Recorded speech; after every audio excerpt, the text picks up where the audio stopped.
एक बार एक road accident में एक सुपर बाइक की टक्कर ट्रक से हो जाती है। उस एक्सीडेंट में राजेश नाम के बहुत बड़े मैकेनिक की मौत हो जाती है, जो उस बाइक को चला रहा होता है। कातिल भाग जाते हैं और राजेश भूत बन जाता है।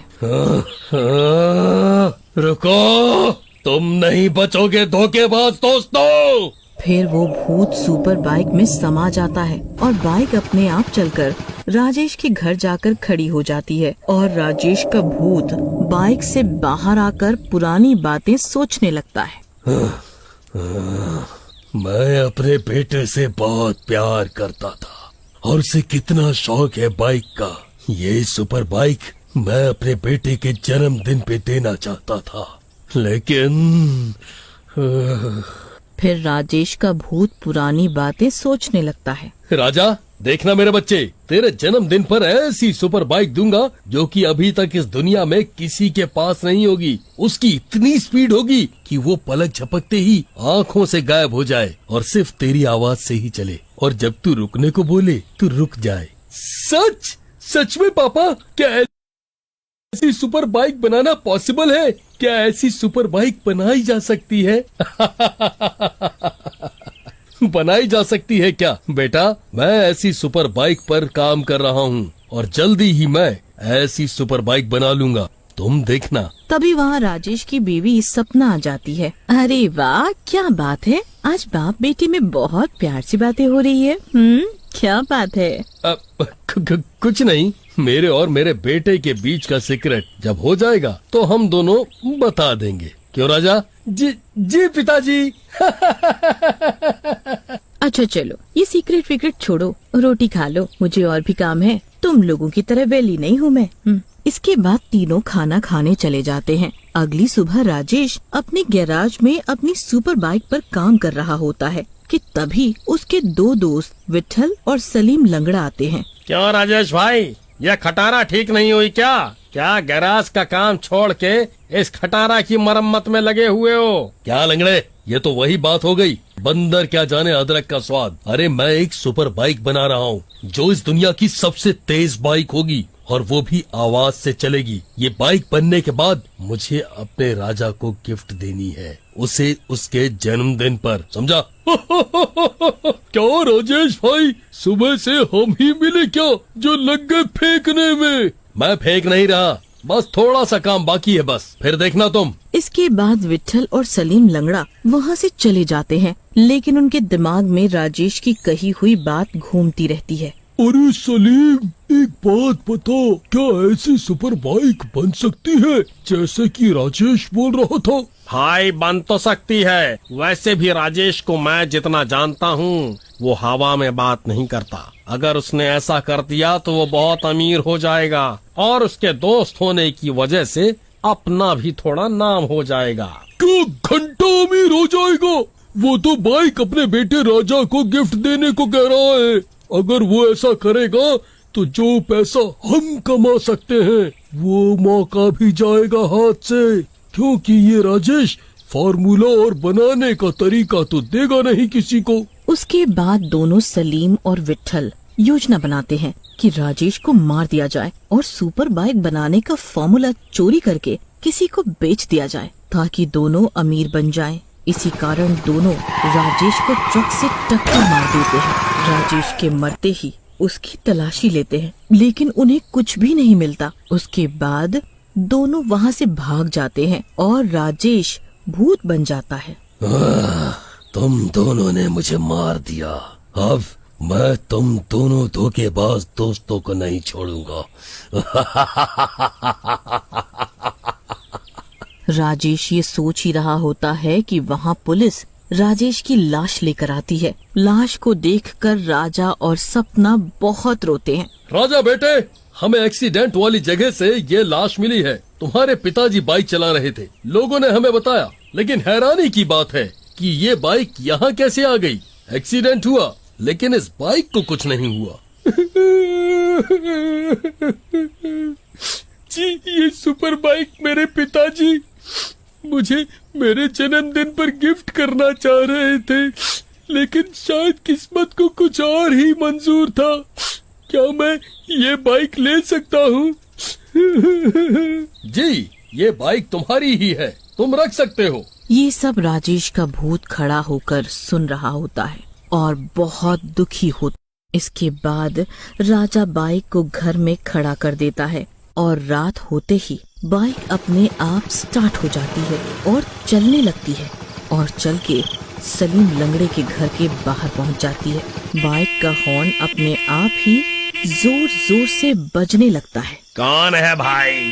क्यों इतनी रात में पागलों की तरह से हॉर्न बजा रहा है? लगता है पीटना पड़ेगा तुम्हें। ऐसा कहकर सलीम लंगड़ा अपने घर का दरवाजा खोलता है और बाहर आता है, लेकिन उसे बाहर कोई नहीं दिखाई देता। तभी उसकी नजर बाइक पर पड़ती है। अरे वाह, क्या बाइक है! कितना सुंदर डिजाइन है। लेकिन ये तो उस राजेश की सुपर बाइक जैसी लगती है। एक बार इस पर बैठ के तो देखूं कैसा लगता है। अच्छा है, इसे चुपचाप बेच दूंगा। लेकिन सलीम जैसे ही बाइक पर बैठता है, बाइक चलने लगती है। अरे ये क्या हुआ? ये बाइक अपने आप कैसे चलने लगी? मैंने तो अभी स्टार्ट भी नहीं की। ये कैसा सेल्फ स्टार्ट है? बचाओ बचाओ बचाओ! लेकिन बाइक अपनी स्पीड से चलती रहती है। तभी एकदम से एक सुनसान जगह पर जाकर बाइक रुक जाती है और सलीम झटके मारकर बाइक से उड़ता हुआ नीचे गिरता है। अरे मर गया रे, मेरी कमर! अरे कमबख्त, किस जन्म का बदला ले रही है?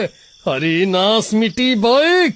तभी राजेश का भूत वहाँ आ जाता है और उसे देखते ही सलीम लंगड़ा काफी डर जाता है। राजेश, तुम जिंदा कैसे हो गए? तुम्हें तो हमने खुद मारा था, ट्रक से टक्कर मार के।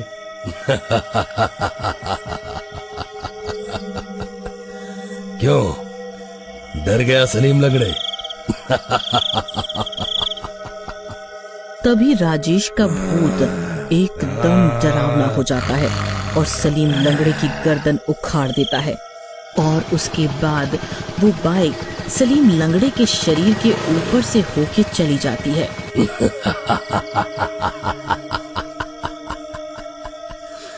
एक तो गया, अब दूसरे को उसके किए की सजा देनी पड़ेगी। राजेश की आत्मा बाइक में वापस चली जाती है और बाइक अपने आप चल के वापस राजा के घर के सामने पहुंच जाती है।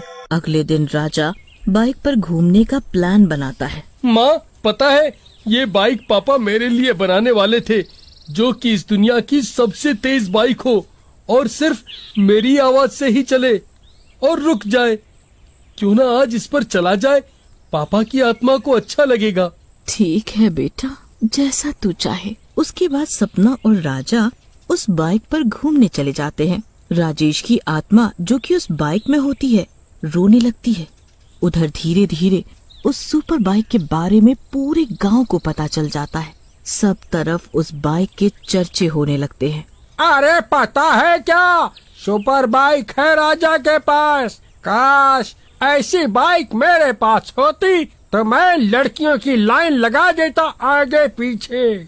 उधर उस बाइक के चर्चे सुनकर विट्ठल को राजेश की बात याद आती है और वो सोचता है, हो न हो, ये वही सुपर बाइक है जो इस राजा का बाप बनाना चाहता था। क्यों ना इस बाइक को चोरी कर लूं, उसके बाद इसको खोल के इसके बारे में पता तो चल ही जाएगा। उसी रात विट्ठल बाइक चुराने पहुंचता है और बाइक को जैसे ही छूता है, उसे जोर से बिजली का झटका लगता है और वो दूर जाकर गिरता है। अरे मर गया रे, ये कैसी बाइक है? ये तो करंट मार रही है। मेरा हाथ, ये हाथ तो सुन्न पड़ गया रे। विट्ठल की चीखें सुनकर राजा और सपना घर के बाहर आ जाते हैं। अरे विट्ठल अंकल, आप कैसे गिर गए? क्या हुआ? तभी राजेश की आत्मा बाइक से बाहर आ जाती है। उसे देख के तीनों हैरान हो जाते हैं। तुम राजेश, तुम जिंदा कैसे हो? तुम्हें तो हमने ट्रक से कुचल कर मार डाला था। जिंदा कैसे? दोस्त, ये मेरी आत्मा है जो तुम्हारे किए का इंसाफ करने आई है। ये बाइक चाहिए थी ना, इसी के कारण मारा था ना मुझे। ऐसा कहकर राजेश की आत्मा उस बाइक में समा जाती है। उस बाइक में हैंडल की जगह राजेश की डरावनी शक्ल दिखने लगती है और फिर बाइक विट्ठल के ऊपर चढ़ जाती है। मुझे माफ कर दे राजेश, गलती हो गई, माफ कर दो मुझे। माफ कर दूं तुझे? तूने तो अपने लालच में मेरा पूरा परिवार ही खत्म कर दिया। ऐसा कहकर वो बाइक उसके ऊपर आगे पीछे चढ़ने लगती है और थोड़ी ही देर में विट्ठल के शरीर के टुकड़े टुकड़े हो जाते हैं और उसके बाद राजेश की आत्मा बाइक से बाहर आ जाती है। राजा और सपना राजेश के गले लग जाते हैं। तुम दोनों रो मत, ये तो हमारी किस्मत में था। ये सुपर बाइक मैंने तुम्हारे लिए बड़े प्यार से बनाई थी, तुम इसको लो और अपना ध्यान रखो। इसके बाद राजेश की आत्मा मुक्त होकर वहाँ से चली जाती है।